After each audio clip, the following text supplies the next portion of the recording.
Hello. तो आज हम देखेंगे बीए फर्स्ट सेमेस्टर सोशियोलॉजी समाजशास्त्र का यूनिट नंबर फर्स्ट। तो इसमें हमें देखना है समाजशास्त्र क्या है, इसकी परिभाषा क्या है और इसकी प्रकृति। ठीक है, तो शुरू करते हैं। फिर समाजशास्त्र अंग्रेजी के सोशियोलॉजी शब्द का हिंदी रूपांतरण है जो दो शब्दों से मिलकर के बना हुआ है, सोशियस प्लस लॉगस। सोशियस लैटिन भाषा से और दूसरा शब्द लॉगस ग्रीक भाषा से लिया गया है। सोशियस का अर्थ होता है समाज और लॉगस का अर्थ होता है विज्ञान या फिर शास्त्र। तो इस प्रकार से समाजशास्त्र यानी सोशियोलॉजी का शाब्दिक अर्थ हुआ सामाजिक विज्ञान या फिर समाजशास्त्र। डॉन मार्टिनल ने बताया कि यदि मानव प्रकृति से दार्शनिक है तो स्वभावतः वह समाजशास्त्री भी होगा, क्योंकि सामाजिक जीवन उसका स्वाभाविक उद्देश्य है। समाजशास्त्र को एक नवीन विज्ञान के रूप में स्थापित करने का श्रेय फ्रांस के प्रसिद्ध विद्वान आगस्त काम्टे को है। इनको समाजशास्त्र का जन्मदाता भी कहा गया है। समाजशास्त्र के जनक आगस्त काम्टे हैं, क्योंकि इन्होंने समाजशास्त्र शब्द का प्रयोग सर्वप्रथम 1838 ईस्वी में किया था और ये फ्रांस के रहने वाले हैं। सबसे पहले तो इन्होंने जो है सोशल फिजिक्स नाम रखा, ठीक है, लेकिन बाद में उसे बदल करके समाजशास्त्र सोशियोलॉजी नाम रख दिया, इसलिए इनको जो है समाजशास्त्र के जनक के रूप में भी माना गया था।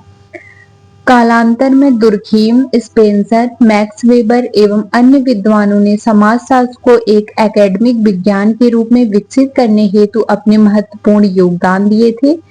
गिन्सबर्ग ने लिखा कि यह स्पष्ट रूप से माना जा सकता है कि समाजशास्त्र की उत्पत्ति राजनीति, दर्शन, इतिहास, विकास के जैविकीय सिद्धांत एवं उन सभी सामाजिक और राजनीतिक सुधार आंदोलनों पर आधारित है जिन्होंने सामाजिक दिशाओं का सर्वेक्षण करना आवश्यक समझा था।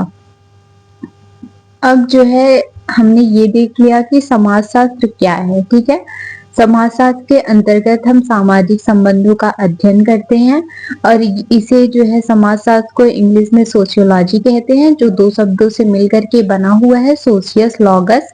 सोशियस लैटिन भाषा से लिया गया है, लॉगस ग्रीक भाषा से लिया गया है। सोशियस का अर्थ होता है समाज और लॉगस का अर्थ होता है शास्त्र या फिर विज्ञान। और इस प्रकार से समाजशास्त्र का शाब्दिक अर्थ हुआ समाजशास्त्र या फिर सामाजिक विज्ञान। और समाजशास्त्र का सबसे पहले प्रयोग फ्रांस के आगस्त काम्टे ने किया था 1838 ईस्वी में।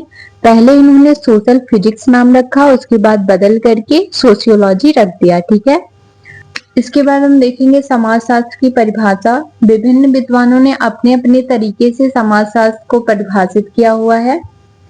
पहला है वार्ड के अनुसार समाजशास्त्र समाज का विज्ञान है। दूसरा है गिडिक्स के अनुसार समाजशास्त्र समाज का वैज्ञानिक अध्ययन करता है। उसके बाद तीसरा है मैक्स वेबर के अनुसार समाजशास्त्र वह विज्ञान है जो कि सामाजिक क्रिया की व्याख्यात्मक दिशा को प्रस्तुत करने का प्रयास करता है, जिससे उसकी प्रक्रिया व प्रभावों की बुद्धिसंगत व्याख्या की जा सके।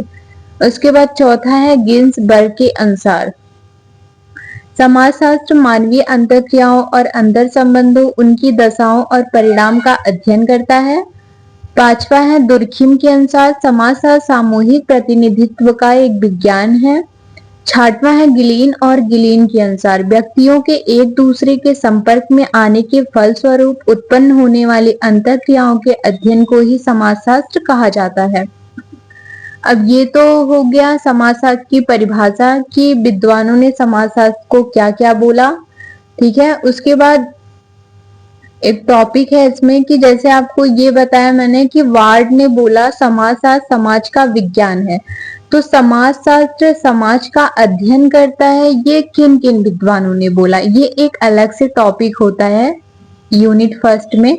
इसमें जो है क्या बोलना रहता है कि जितनी भी परिभाषाएं दी गई हैं उसे आपको प्रूव करना रहेगा कि हाँ ये क्यों, ये चीजें क्यों बोली गई हैं और इसको कौन कौन से समाजशास्त्री ने बोला है। ठीक है, तो उसमें से एक मेन टॉपिक जो है वो मैंने ले लिया है समाजशास्त्र समाज का अध्ययन। ये एग्जाम में कभी कभी पूछा जाता है। वैसे तो समाजशास्त्र का अर्थ, उसकी परिभाषा और उसकी प्रकृति ही मेन है, बट आप एक बार इसे भी देख लो। अधिकांश विद्वानों का मानना है कि समाजशास्त्र समाज का अध्ययन करता है। जैसे ओडम, वार्ड, गिन्सबर्ग, गिडिक्स आदि समाजशास्त्र के अनुसार जो जो परिभाषाएं दी गई थी, उससे यह स्पष्ट होता है कि केवल समाजशास्त्र का शाब्दिक अर्थ ही समाज का अध्ययन या फिर समाज का विज्ञान नहीं है, बल्कि ओडम, वार्ड, गिन्सबर्ग और गिडिक्स आदि विद्वानों ने इसकी परिभाषा देते समय भी समाज को ही मुख्य अध्ययन बिंदु बताया था।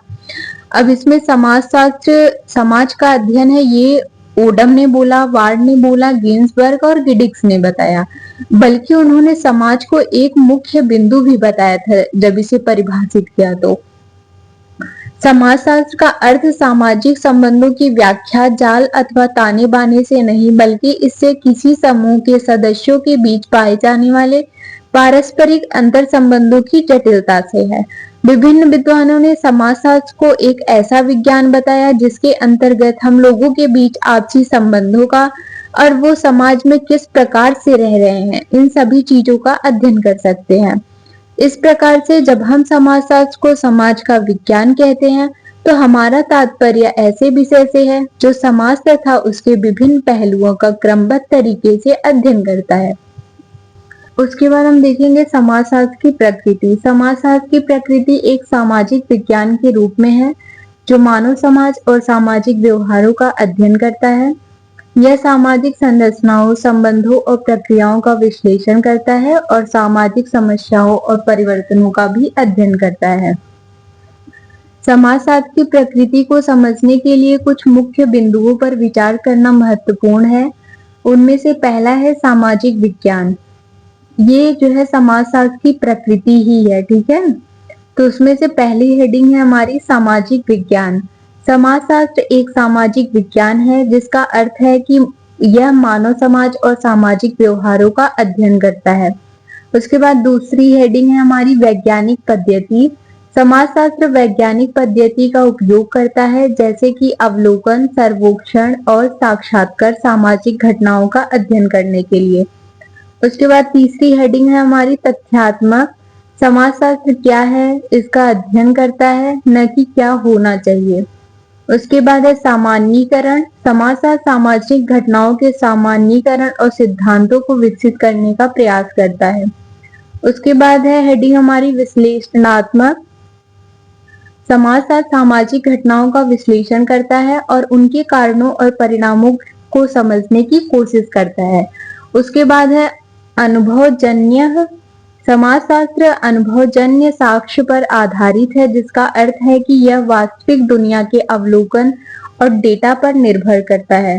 लास्ट हेडिंग है हमारी सामाजिक परिवर्तन। समाजशास्त्र सामाजिक परिवर्तन का भी अध्ययन करता है और यह समझने की कोशिश करता है कि समाज कैसे बदलते हैं और क्या क्यों बदलते हैं, ठीक है। तो यहाँ पे हमारा हो गया समाजशास्त्र का अर्थ, उसकी परिभाषा और बीच में कुछ टॉपिक थे जैसे समाजशास्त्र का समाज का अध्ययन है। उसके बाद लास्ट था हमारा समाजशास्त्र की प्रकृति। तो यहाँ पे हमारा टॉपिक खत्म हुआ, ठीक है। अगर आप सभी को इससे रिलेटेड कोई भी डाउट हो तो आप कमेंट करके मेरे से पूछ सकते हैं। वीडियो अच्छी लगी हो तो लाइक एंड सब्सक्राइब कर देना। यूनिट सेकंड के लिए भी कमेंट कर देना। Thank you for watching.